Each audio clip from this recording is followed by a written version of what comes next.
Hello बच्चों, अब हम पढ़ने जा रहे हैं वेव मोशन, राइट। तो वेव मोशन में सबसे पहले शुरू करेंगे ऑसिलेटरी मोशन क्या होता है।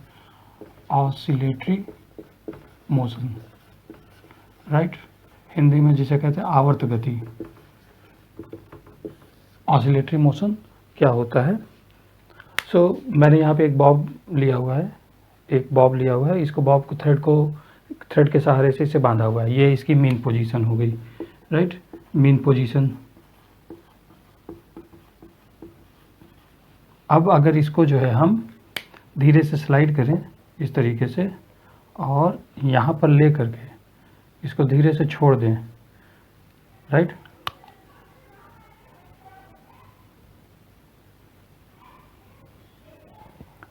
तो आप यहाँ से देख सकते हैं कि ये जो है क्या है, बैक एंड फोर्थ मोशन कर रहा है। This is completely repeating it's motion, right, this is repeating it's motion, ठीक।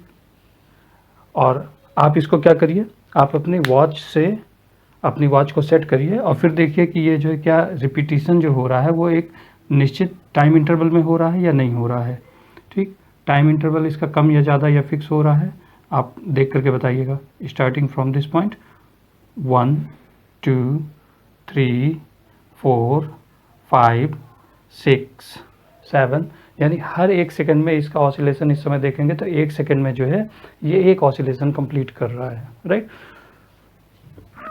तो इसको हम क्या कह सकते हैं, कोई भी मोशन जो एक निश्चित अंतराल के बाद अपनी पहले वाली गति को रिपीट कर रहा है तो उस तरह की मोशंस को हम क्या कहेंगे, oscillatory motion. Any motion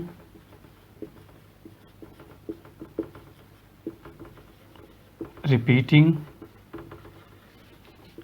itself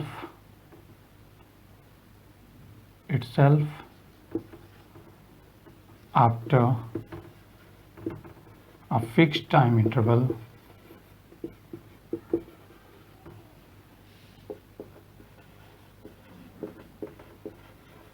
is called oscillatory motion.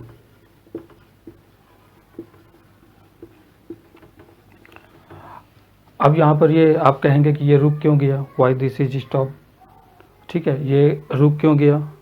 तो ये रुकने के कई कारण है, ऐसे कई लोग जानते भी होंगे इसके रुकने का कारण क्या है, फ्रिक्शन कौन कौन से, एक तो एयर का ड्रैग है, एयर ड्रैग, क्योंकि हम इस रूम में हैं, इस रूम में जो है क्या है, एटमॉस्फेयर है, वो एयर्स हैं, तो एयर्स के कारण इस बॉब में, इस थ्रेड में एक ड्रैग लगता है और उस ड्रैग के कारण ये रुक रहा है। दूसरा ड्रैग जहाँ पे हमने फिक्स किया है that is not a perfect ideal position, तो इसके साथ इसका कांटेक्ट है, कांटेक्ट के कारण यहाँ पर भी फ्रिक्शन आएगा, राइट। कांटेक्ट वहाँ पे कैसा है, ऐसा है, तो जब भी ये लेफ्ट राइट मूव कर रहा है तो फ्रिक्शन है, इसीलिए ये जो है रुक रहा है। अगर हम इसे वैक्यूम में यानी स्पेस में जा करके यही एक्सपेरिमेंट दोहराएं और यहाँ पर जो फिक्स पॉइंट एकदम से वर्टिकली डाउनवर्ड होगा तो ये हमारे जो ऑसिलेशंस है ये कंटिन्यूसली चलते रहेंगे, they are not going to dissipate. Okay, so oscillatory motion आपको समझ में आ गया क्या होता है। Any motion repeating itself after a fix time interval is called as a oscillatory motion. जैसे वॉच जो आपकी वॉच होती है, घड़ी होती है, घड़ी में क्या होता है,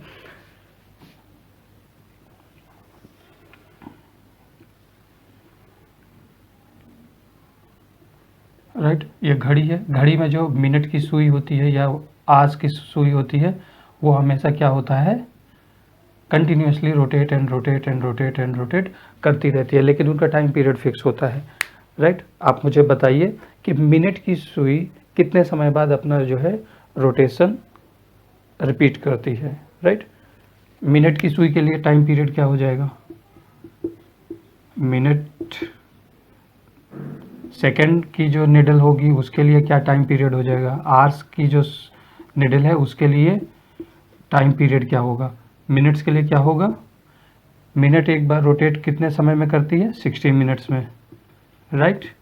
सो time period for the minute hand is 1 hour, time period for second क्या हो जाएगा, 1 मिनट 60 सेकेंड, और आवर्स की जो निडल है वो 12 घंटे में एक बार पूरी रोटेट हो जाती है, इसलिए आर्स की जो हैंड है उसका जो टाइम पीरियड है वह 12 आवर्स हो जाएगा।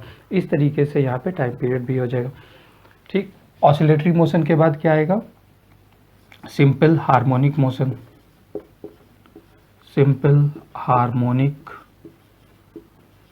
मोशन, शॉर्ट में इसे SHM भी लिखते हैं। सिंपल हार्मोनिक मोशन क्या है? What is simple harmonic motion?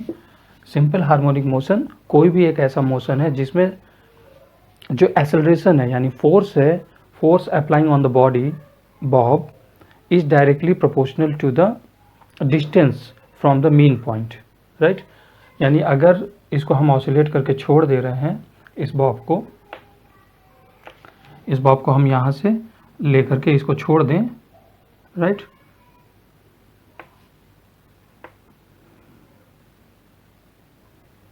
इस तरीके से हम इसको छोड़ रहे हैं, तो जो इसमें फोर्स लग रहा है, the force acting on this particular bob is always proportional to the displacement from the mean point.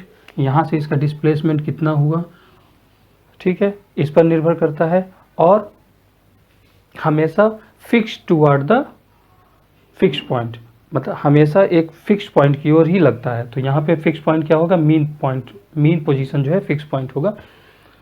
So simple harmonic motion is a motion in which acceleration और आप अल्टीमेटली फोर्स कह सकते हैं, force is always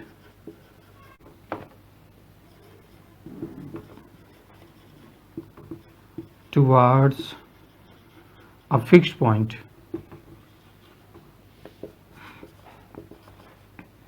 right, and is directly proportional to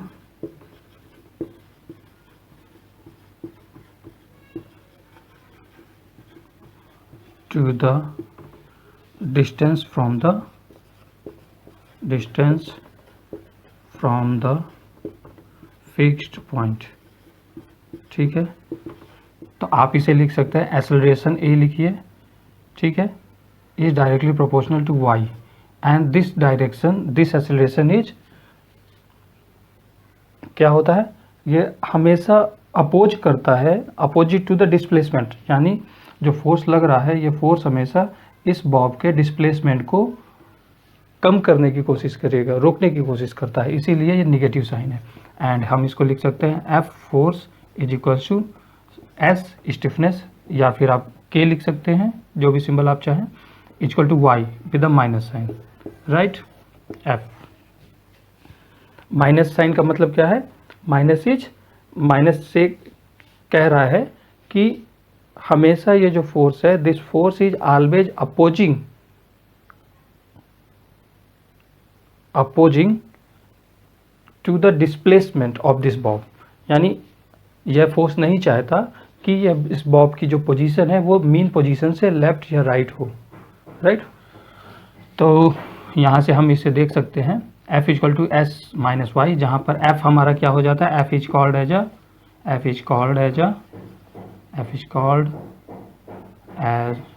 restoring force, right. Restoring force का मतलब जो स्थिति हमारी बिगड़ रही है उसको रीस्टोर करना चाहता है, यानी स्थिति क्या थी, जो पोजीशन है वो मीन पोजीशन में बॉब रहना चाहता है, लेकिन अगर बॉब को हमने डिस्प्लेस कर दिया तो ये फोर्स कोशिश करेगा कि वापस से इसको मीन पोजीशन पे लाया जाए। S is force constant,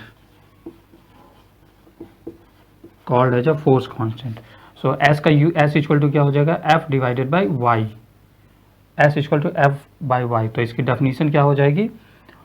force per unit, the restoring force acting per unit displacement,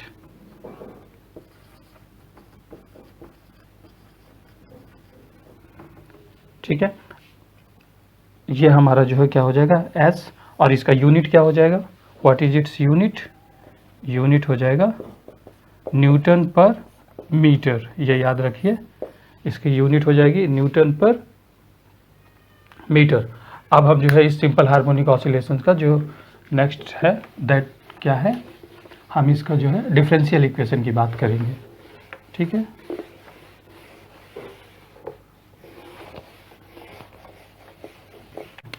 so now we are talking about differential equation of simple harmonic motion और समटाइम्स ऑसिलेशंस। ठीक है, हमने अभी क्या पढ़ा है, सिंपल हार्मोनिक मोशन में क्या होता है, for a simple harmonic motion the force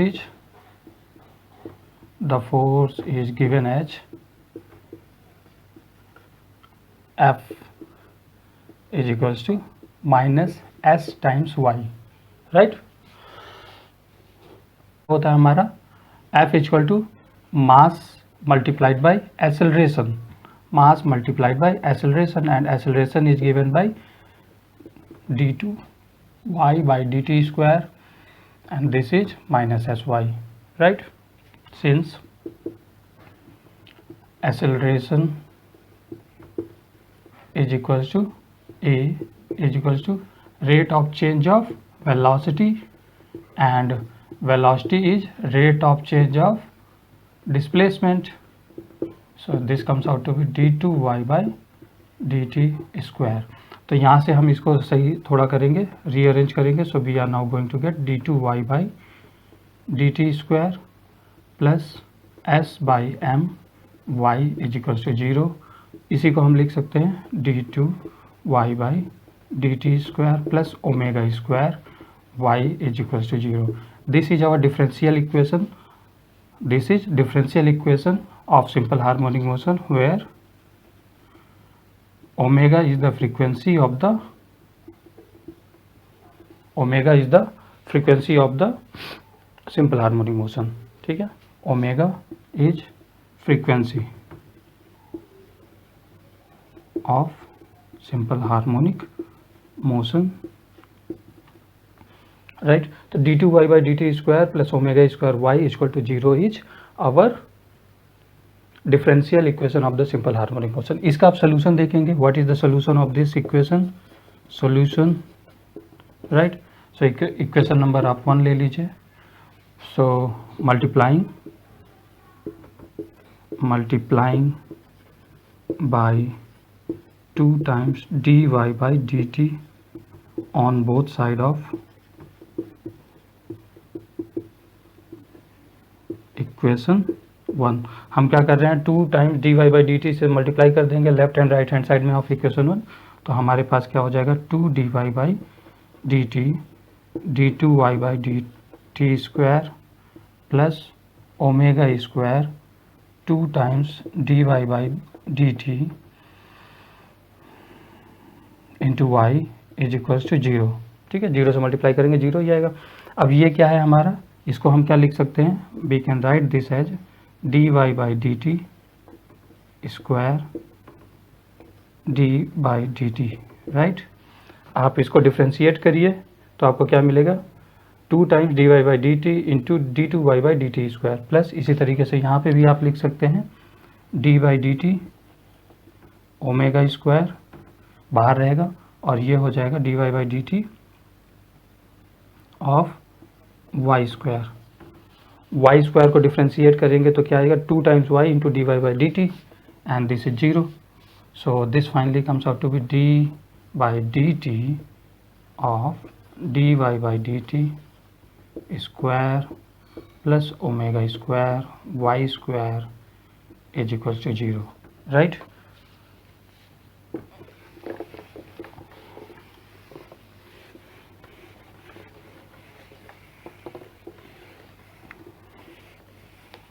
so ये इक्वेशन है D by D T of something is equal to 0। इसका मतलब ये जो ब्रैकेट के अंदर की क्वांटिटी है ये हमारा क्या हो जाएगा, therefore D Y by D T square plus omega square Y square is equals to constant. ठीक है, ये कांस्टेंट को हम c लिख दे रहे हैं। c क्या है, where c is constant, right. तो अब हम जो है c की वैल्यू निकालेंगे। Since we know that at y equal to a, that is maximum displacement, y equal to a पर क्या हो जाएगा, a जहाँ पे max है, y max dy by dt is 0, right. यहाँ से आप देख के चलिए, जैसे ही इसको मैं यहाँ पे लेके आ रहा हूँ, मैक्सिमम पोजीशन मान लीजिए यही है, और इसको छोड़ दे रहा हूँ, तो इस पर्टिकुलर पॉइंट पर जहाँ पे y मैक्सिमम है, इसकी स्पीड क्या हो जाएगी, रुक जा रहा है, क्योंकि ये सीधे जा रहा है, फिर रुकता है, फिर वापस आ रहा है। ये आया, रुका, फिर वापस आया, रुका, फिर वापस आया, रुका, फिर वापस आया। इस कारण से dy by dt is 0 at maximum y। तो इसकी वैल्यूज यहाँ पे इक्वेशन नंबर 2 में रखने पर क्या हो जाएगा, so we have dy by dt equal to 0 and y equal to a square omega square. So c equal to क्या हो जाएगा, c equal to omega square a square. इसकी वैल्यू हम यहाँ रखेंगे तो क्या मिलेगा हमको,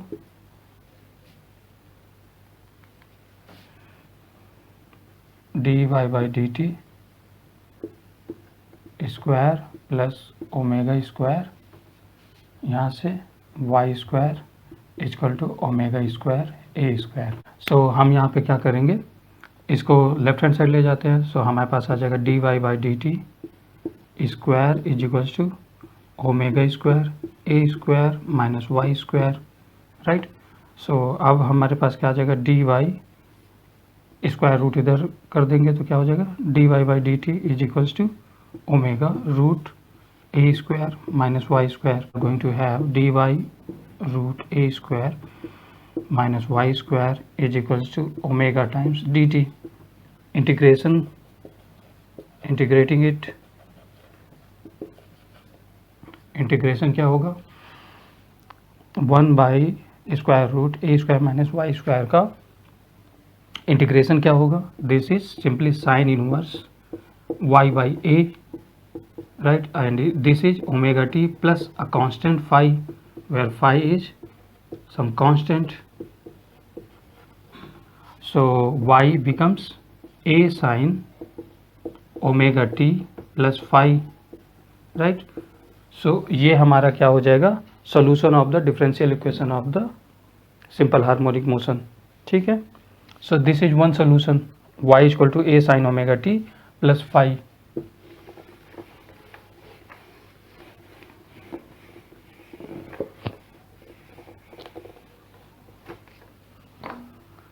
right, but apart from this there is also one solution, cos omega t plus phi। a की जगह b कर दीजिए, b